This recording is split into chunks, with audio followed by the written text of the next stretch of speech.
જે goal achieve કરવા માંગો છો તે પૂરું થાય એવી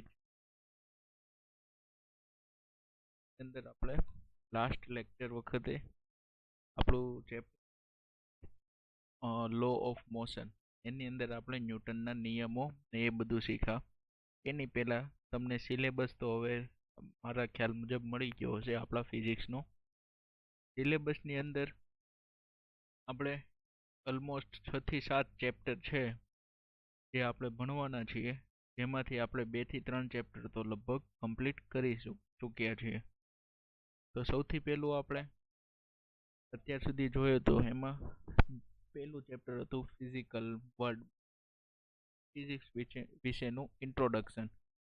પછી હતું યુનિટ્સ એન્ડ મેઝરમેન્ટ કે જેમાં પહેલા મેં તમને એસઆઈ યુનિટ ને એ બધું શીખવાડેલું તે. એના પછી આપણે જોયું motion in a straight line. એની અંદર આપણે 3 ઇક્વેશન જોયેલા હતા મેન, અને મોશન એટલે શું છે, વેલોસિટી, એસેલરેશન અને એ બધું ક્લિયર કરેલું હતું. એના પછી આપણે ચેપ્ટર જોયું law of motion. Law of મોશનની અંદર આપણે શું જોયું હતું કે ન્યૂટનના બધા નિયમો, 3 નિયમ હતા ન્યૂટનના, તે જોયું. ફોર્સ, એક્સ્ટ્રામાં મોમેન્ટમ જોયું અને કન્ઝર્વેશન ઓફ મોમેન્ટમ જોયું. હવે હવે આપણા બાકી રહેલા લેક્ચર ચેપ્ટર કયા કયા છે? Motion in a plane, work, energy અને પાવર, જે આજે આપણે સ્ટાર્ટ કરીશું. અને લાસ્ટમાં છે ગ્રેવિટી. સિલેબસ પ્રમાણે તમને રીડિંગ મટીરિયલ પણ જે એક નાનો ટોપિક વર્ક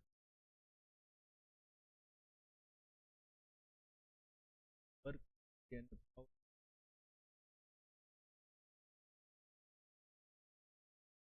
એ રીતે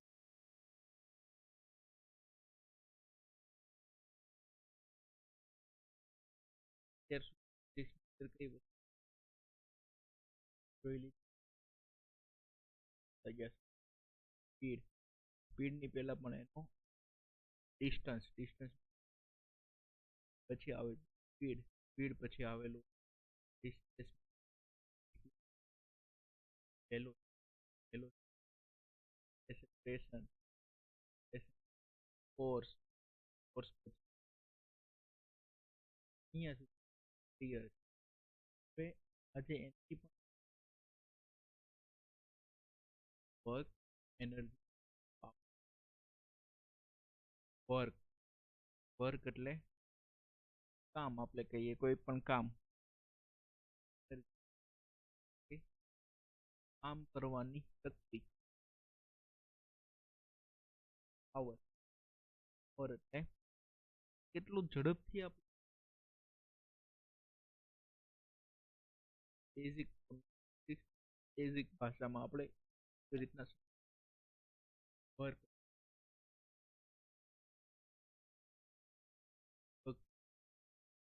એનર્જી,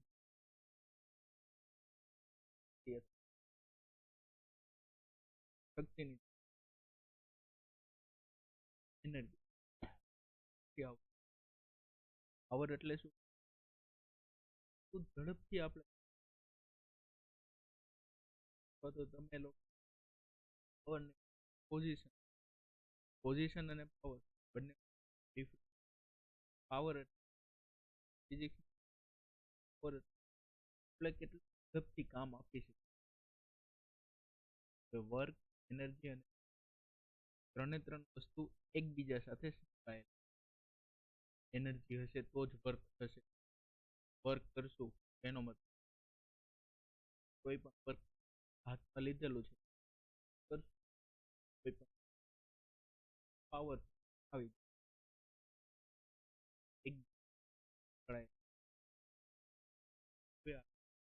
વર્ક, વર્ક એટલે કાર્ય.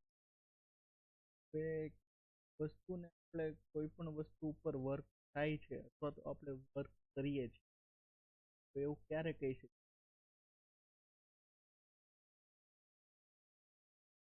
વિચારો. વર્ક એટલે કાર્ય. આપણે કોઈ પણ ધારો કે તમારી પાસે અત્યારે પેન છે અને એના વડે તમે લખો છો, મતલબ કે તમે કંઈક વર્ક કરો છો, એ પેનને તમે ઉપાડી, તો એના માટે વર્ક કર્યું. તો વર્ક માટે બેઝિક વસ્તુની જરૂરિયાત કઈ છે? અત્યાર સુધી આપણે જોઈ ગયા કે વર્ક માટે સૌથી બેઝિક વસ્તુની જરૂરિયાત જે છે તે આપણે અત્યાર સુધીમાં ભણી લીધેલું. તો શું હશે વર્ક માટેની? ફોર્સ. જ્યારે કોઈ પણ કરીએ અથવા તો કોઈ પણ મૂકવા માટે રોલિંગ ફોર્સ તો લગાવવું. તમે એકબીજાને ટચ કરો છો તો પણ ફોર્સ તો લાગે જ, ઓછો વધતા પ્રમાણમાં. કોઈ પણ વસ્તુ કરીએ તો વર્ક માટે જવાબદાર વસ્તુ કઈ છે? ફોર્સ. અને ખાલી ફોર્સ થી કામ ચાલી જશે કે નહીં ચાલી જાય? નહીં ચાલે. ફોર્સ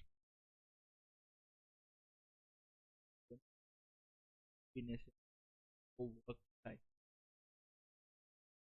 તો work done force. Force act. શું છે ને ધક્કો મારવાનો, તો તમે શું કરશો?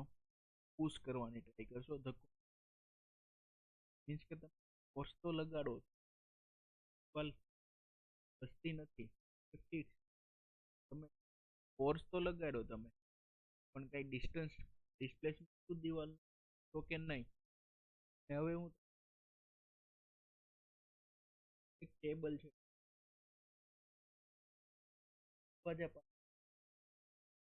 દે, તમે એને ટેબલને ધક્કો મારશો તો એની સાથે સાથે ફોર્સની સાથે સાથે ટેબલ ખસતું જશે. ટેબલ તરફથી દરવાજા તરફથી ખૂણા તરફ ખસેડવું છે તો ત્યાં સુધી ખસતું જશે. તો હું તમને કહી શકું ભાઈ દરવાજા પાસે આ સુધી મૂકી દો, તો તમે ફોર્સ કર્યો એની સાથે સાથે ડિસ્ટન્સ કવર થયું, તો મને દેખાય છે તમે કામ.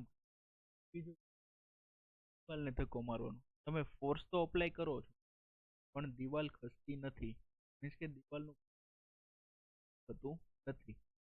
તો એને વર્ક કર્યું છે એવું ન કહી શકે. વર્ક કરવું છે એવું ત્યારે જ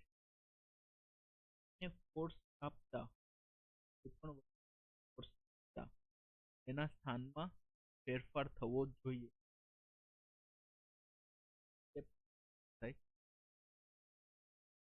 પોઝિશન, વસ્તુની પોઝિશન થવો જોઈએ ફોર્સ આપતાની સાથે, તો જ વર્ક થયું હોય તેમ કહેવાય. વર્ક એટલે એ ફોર્સ મલ્ટીપ્લાય બાય એને જેટલું ડિસ્ટન્સ કવર કર્યું ફોર્સ દરમિયાન, એ બંનેની પ્રોડક્ટ લેશો એટલે થશે વર્ક. વર્કનો symbol W is equal to F dot S. WF dot આ થઈ ગયું એનું formula, means force multiply by આ ડિસ્ટન્સ, તો વર્ક થઈ ગયું.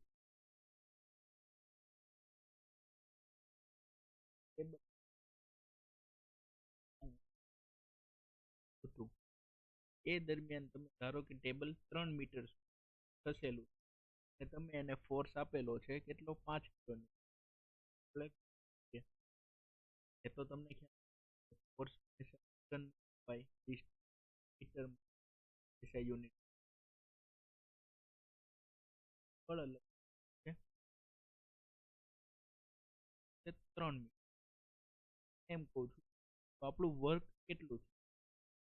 વર્ક થશે આપણું force multiply by distance. Force હતો 5 કિલો, 5 ન્યૂટન, ને ડિસ્ટન્સ હતું આપણું 3 મીટર. તો કેટલું થયું? 5 × 15 ને યુનિટ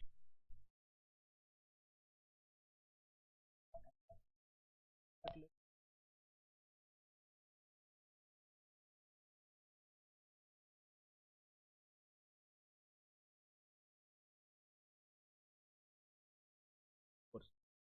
કઈ જતા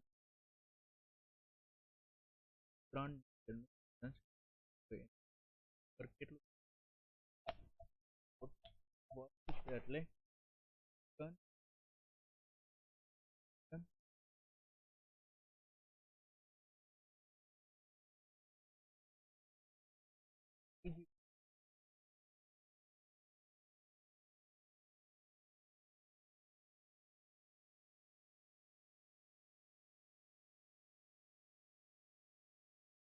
દિશા સાથે કોઈ ડાયરેક્શન સાથે કોઈ લેવા દેવા નથી.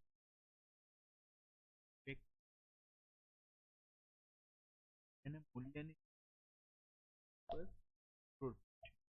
હવે ડિસ્ટન્સ છે તે આપણું કેવું છે, આના અંતર છે આપણું કેવું છે, વેક્ટર ક્વોન્ટિટી. તેમ ફોર્સ પણ આપણું વેક્ટર ક્વોન્ટિટી. ફોર્સ એટલા માટે વેક્ટર ક્વોન્ટિટી કે force is equal to ma અને a is equal to v by t. Means કે વેલોસિટી વેક્ટર છે, ફોર્સ પણ આપણું વેક્ટર ક્વોન્ટિટી. અને આ બંનેનો કેવો પ્રોડક્ટ, ડોટ પ્રોડક્ટ. તો અહીંયા ખાસ ધ્યાન રાખજો, જ્યારે બે સ્કેલર અથવા તો વેક્ટર, ત્યારે આપણી પાસે છે વેક્ટર મીન્સ કે સદિશ. જ્યારે બે સદિશ રાશિ ગુણાકાર કરવામાં આવે એવો ગુણાકાર ડોટ ગુણાકાર. હંમેશા ત્યાં શું આવે, ડોટ ગુણાકાર નીકળી અને સ્કેલરની વેક્ટરની ડાયરેક્શન વેક્ટરની નિશાની નીકળીને cos થીટા લાગે. તો સેમ બંનેનો ચોકડી ગુણાકાર કરવો. વેક્ટરમાં બે પ્રકારના ગુણાકાર આવે, ડોટ ગુણાકાર અને ચોકડી ગુણાકાર, ક્રોસ ગુણાકાર. Dot product and cross. Dot product હોય બંને ડોટ ગુણાકાર હોય થીટા લાગે, બંને ક્રોસ પ્રોડક્ટ હોય તો સાઇન થીટા લાગે. તો વર્ક એટલે શું થઈ ગયું, W is equal two force dot distance is equal two Fs cos theta. The unit of the work is the Newton into meter અને એને બીજું આપણે કહીએ છીએ જૂલ. ન્યૂટન ઇન્ટુ મીટર અથવા તો જૂલ, બંનેની વસ્તુ એક્ઝામ્પલ દ્વારા સમજીએ. Work is a scalar. કઈ રીતના સ્કેલર, કે બંને આ બે વેક્ટર છે, બે વેક્ટરનો ડોટ ગુણાકાર હંમેશા સ્કેલર જ આવે અને બે વેક્ટરનો ક્રોસ ગુણાકાર હંમેશા વેક્ટર આવે. એ વસ્તુ ધ્યાન રાખો. વર્ક ઇઝ સ્કેલર મીન્સ કે અદિશ રાશિ. જો ફોર્સ છે તે સદિશ રાશિ છે, સ્થાનાંતર છે તે પણ સદિશ રાશિ છે, પણ બંનેનો ડોટ ગુણાકાર છે વર્ક, જે આપણી સદિશ રાશિ. હવે આ એક કોઈ બ્લોક, એને હું કઈ રીતના સીધું નથી તો થોડુંક ક્રોસ ફોર્સ લગાડું છું. ફોર્સમાં મેં ક્રોસ લગાડ્યું પણ એનું સ્થાનાંતર ફોર્સ ભલે હું આ ડાયરેક્શનમાં, આ બ્લોક છે પછીને આમ બાજુ ડિસ્ટન્સ કવર કરવાનું. મીન્સ કે આ ફોર્સ અને આ થઈ ગયું એનું ડિસ્ટન્સ, કે સ્થાનાંતર જે ડિસ્ટન્સ. તો બંને વચ્ચે કેટલો એંગલ પડેલો છે, એ એંગલ છે આપણું થોડું આ theta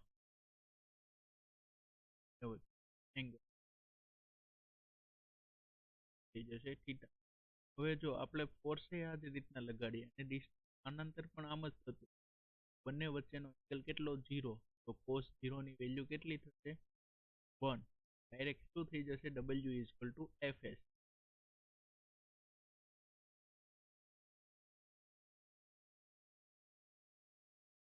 force Fs cos theta, જ્યારે થીટા હોય ત્યારે એંગલ પડતો હોય ત્યારે. તો બીજી વસ્તુ કે ફોર્સ આમાં કે બંને એનો theta angle Fs equal to Fs cos theta. Means કે થીટા એંગલ આપેલો હોય, ફોર્સ બંને એંગલ છે વેલ્યુ થીટા થીટા આપેલી હોય. અહીંયા સુધી વાત હતી, અહીંયા સુધી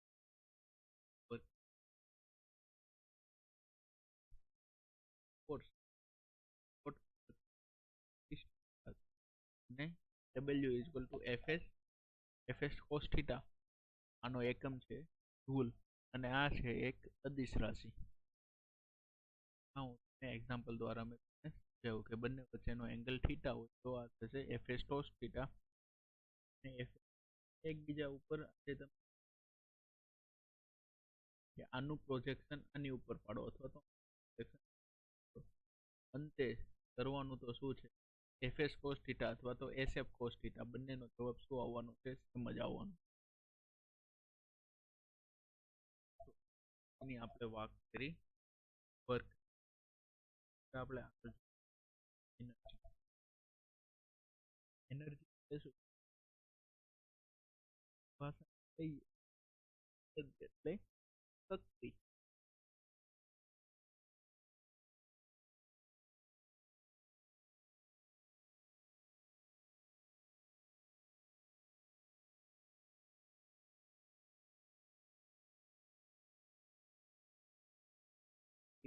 ગતિમાં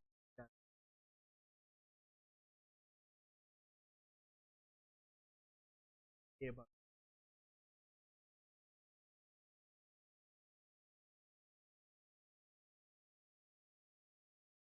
kinetic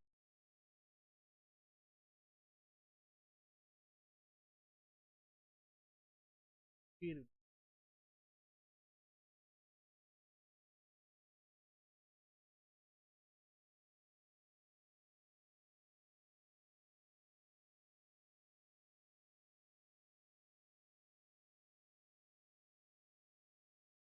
એક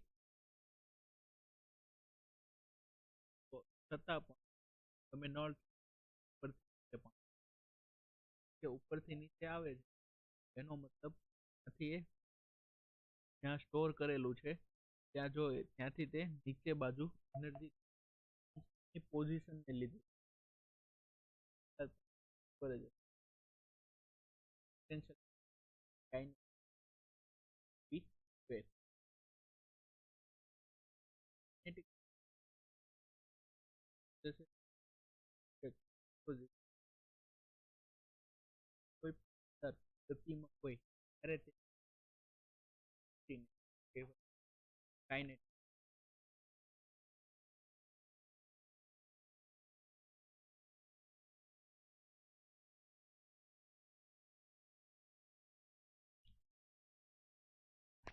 આ છે કાઇનેટિક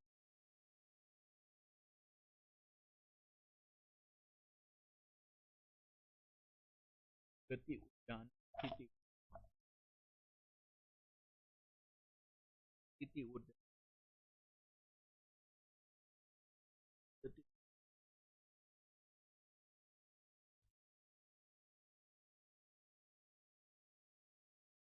ગતિ ઉર્જા અથવા તો પદાર્થની ગતિને કારણે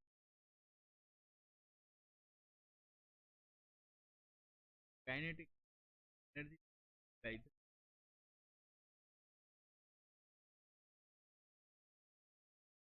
એમ પછી એવી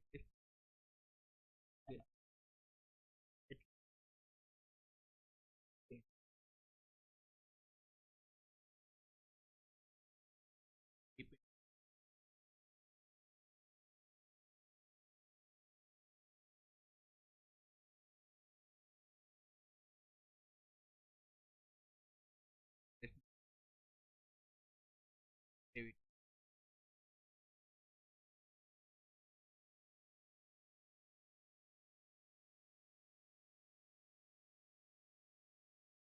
એવી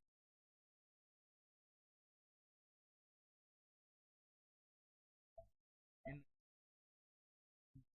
એચ એમ એવી એચ એમ સ્પેસ એમ એટલે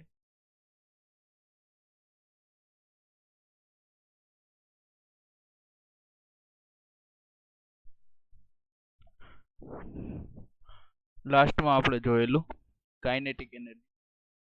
કાઇનેટિક એનર્જીમાં એમ મીન્સ કે માસ અને વી વેલોસિટીનો યુનિટ છે મીટર. ગ્રેવિટેશનલ એનર્જીમાં to mgh. M means કે mass, g means કે gravity, h કે ground થી એની height, મીટર. હવે property of the gravitational potential energy. હવે છે આર્બિટરી 0 પોઈન્ટ અને બીજું છે ઇન્ડિપેન્ડન્ટ ઓફ ધી પાથ. એટલે આ વસ્તુ શું છે ગ્રાફ ઉપરથી સમજવું. આર્બિટરી 0 પોઈન્ટ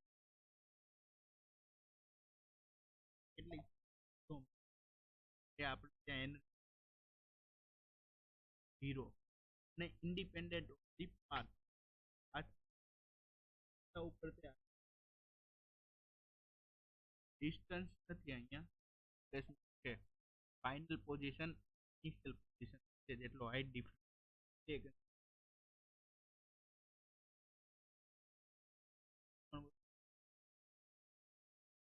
ની જ વાત ગ્રાઉન્ડ તો એન 3 માં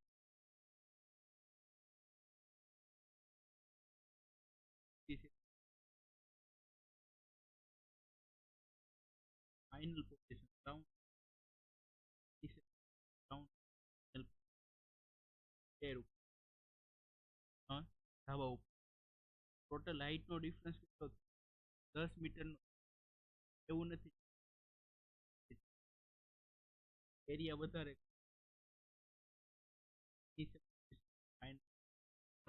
હાઈટ ડિફરન્સ લેવાનું ત્યારે આપણે પોટેન્શિયલ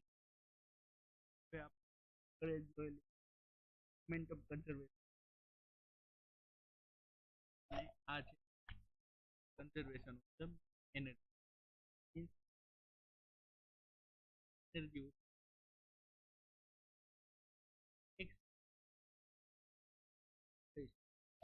મીન્સ કે કોઈ પણ એની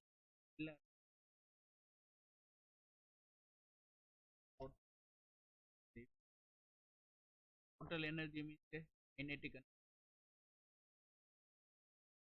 જેટલી ફાઇનલ એટ એમ કે energy can neither be created nor be destroyed but only transferred from one end of the kinetic energy ને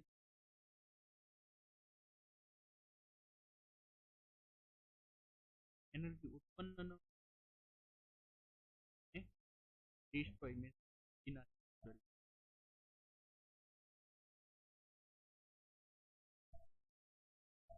નો લો આ એવું કે છે work from system with no law કે ફ્રિક્શન એવું મીન્સ કે હવે પવન ચક્કીની પવન ચક્કી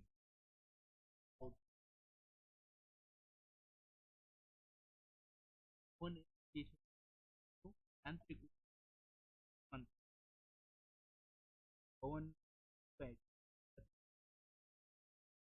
પવન ગતિ એ ગતિ યાંત્રિક ક્યાં ફરે છે એ ફરે છે ટર્બાઇન આથી થઈને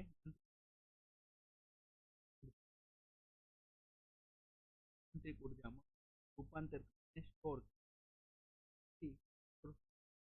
ઇલેક્ટ્રિક. હવે તમે એમ 30 કિલો જૂલ લાસ્ટમાં એનર્જી કન્ઝર્વેશન બરોબર એવું મળતું નથી તો ક્યાં વહી જાય એનર્જી મીન્સ કે જો વાયરમાં વહેતી એટલે ઇલેક્ટ્રિક અવરોધ રેઝિસ્ટન્સ અવરોધ આવશે. પછી યાંત્રિક ઉર્જામાં કંઈક ટર્બાઇન પર ટર્બાઇન ઉર્જામાં થઈ જાય જ્યાં બે વસ્તુ ફરે છે એ તમને ગરમ લાગે ગરમ લાગવા ઉષ્મા ઉર્જા સ્વરૂપે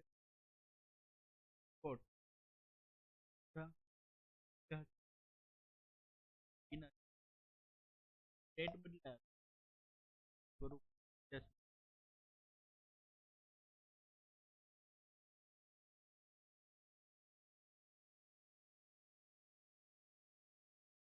હવે આવશે વર્ક એનર્જી, જે આપણે નેક્સ્ટ